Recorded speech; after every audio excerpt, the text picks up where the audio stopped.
If you are planning to visit House of Espito ng Botolan, Zambales, naku, sign na talaga to para mag-book at mamangha sa pink vibe sunset nila dito. Hi guys, it's me, Chai and Tito Ders, and today's video, itutour namin kayo sa bawat sulok ng House of Espito Resort na kaya ang big accommodation at kahit ano pang event. And bukod sa napakaganda ng lugar, may mga extra activities rin kayo na pwedeng gawin para malibang at magsaya. And lahat ng area, Instagrammable talaga. And kakaiba rin talaga ang vibe pagdating ng gabi, kaya let's go, simulan na natin to.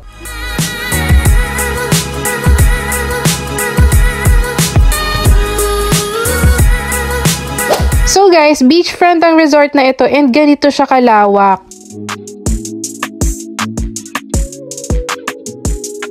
18 packs kami and ito yung main area, very spacious, where nandito yung dining with long table, sala at kitchen. Meron din isang kwarto dito sa baba and mostly sa rooms ay with 2 beds and lahat ay may pull-out bed pa, kaya naman kasya 6 to 8 person sa isang kwarto or even more. And ang ganda rin talaga ng second floor.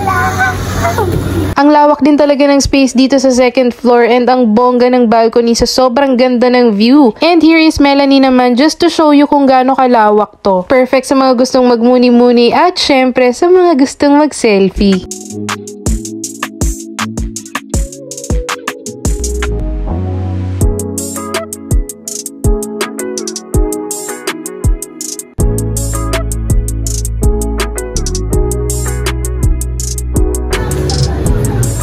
Very beautiful. Nakaka-inlove.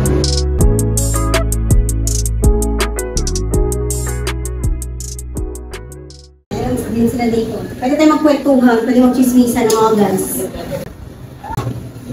Pwede ka magmuni-muni. And perfect din tong spot guys para sa mga pictorials.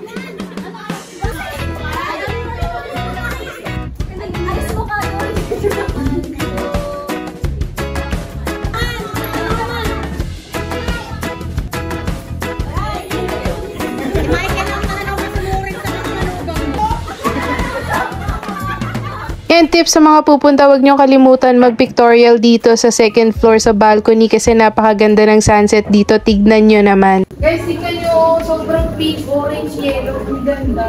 Super maganda siya. Ang lawak ng mga rooms dito, provided na yung ibang kailangan natin like towels, air-conditioned yung room, comfy yung bed, 2 tao yung kasya, and may mga pull-out beds pa nga yan. And imagine kahit nagpapahinga ka, may mga sliding door pa to, na pagbukas mo ng curtain, boom! Tanaw mo lang naman ng swimming pool, and syempre, beachfront nga to, kaya yung dagat is andyan lang. Halos makikita mo rin sa lahat ng part ng bahay itong animated portrait nila. And let's go naman sa CR.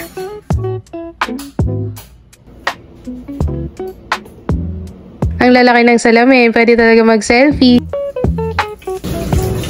May shower pala here. Pwede ba ito bubuksan? Push, inlet, outlet. Ay, hindi ko alam paano buksan yan. Oo nga eh. Paano yan? Anyway guys, ang dami palang kwarto dito and mostly naman ang mga kwarto magkakamuka. Air-conditioned yung buong area guys, including tong dining, itong long table na nakasetup na pagdating nyo pa lang. Kaya naman kahit sobrang dami mong niluluto, hindi ka talaga pagpapawisan dahil aircon. Wow, bongga!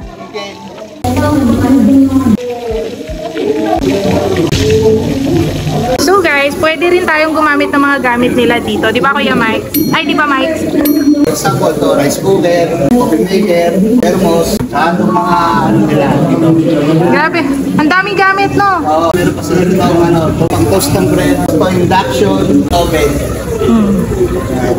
So parang wala na talaga tayong dinala, no? Wala na. Food na lang. Dadalhin na lang natin, yung mga lulutuin na lang. Meron di pala silang ano?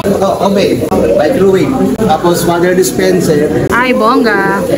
Meron silang Capri Ice. Ay, meron din sa kanila rin to. Sa kanila rin yan.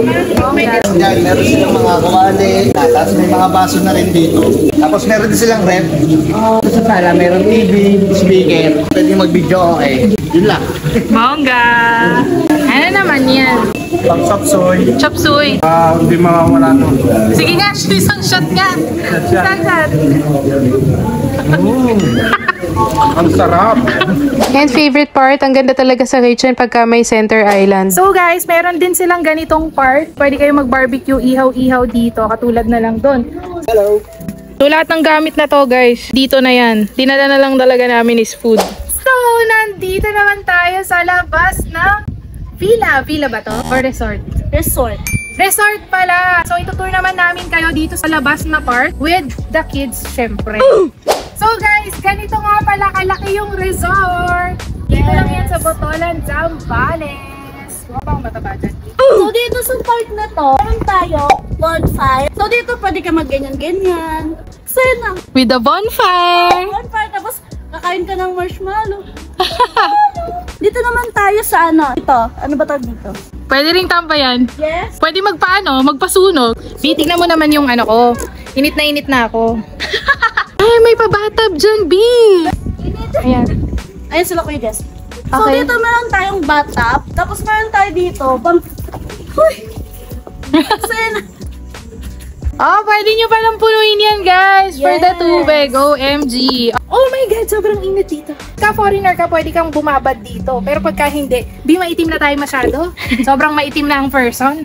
Huwag nang paganyan-ganyan. Dito naman tayo sa pool. Makikita nyo may model doon. Oh, swim ka muna. Mag-swim. Dali. Yan.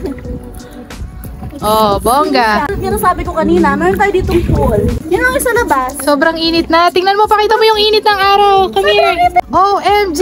So init. Ang pangit ko ba? Hindi naman, may konti lang. Guys, kung ano mang itsura ko, kung haggard man ang itsura ko, pasensya na. Galing pa kaming biyahe.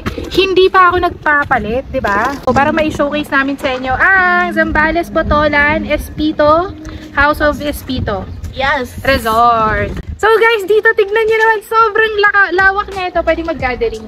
Pwede mag-gathering dito, as in pwede na kayo for that.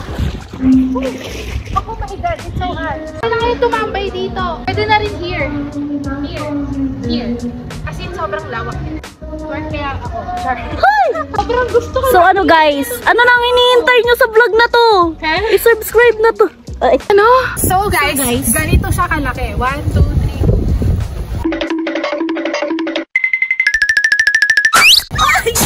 Ang inat! Hirap mag-house tour.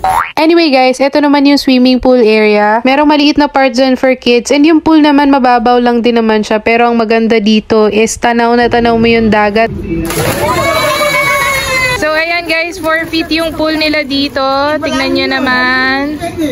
And may parang jacuzzi pa dito. Jacuzzi pa yan or for kids? Sobrang daming gagawin dito guys. Kaya alam nyo, hindi sasapat yung isang araw. Naku, mag-book na kayo ng ilang araw dito. Dahil marami ring mga activities dito. Katulad nitong mga simpleng games na to.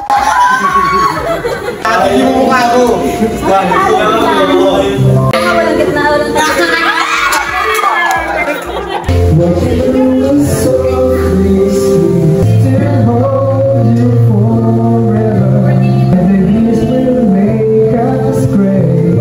So bukod nga sa video, okay guys, may internet dito and pwede kayo manood ng YouTube, ng TV if gusto nyo tamang tambay lang kayo habang nagmumuni-muni sa ganito kagandang lugar, diba? Malinis din ang dagat dito and maganda talaga to, lalo na guys kung gusto nyo ng privacy kasi wala pa masyado talagang tao dito and maraming nakaabang na parang gagawing resort. So sooner or later siguro ang dami ng resort na ito. So ayan lang guys, I hope nagustuhan nyo tong video na to and if you do, please do like and subscribe and I'll see you in my next video. Bye!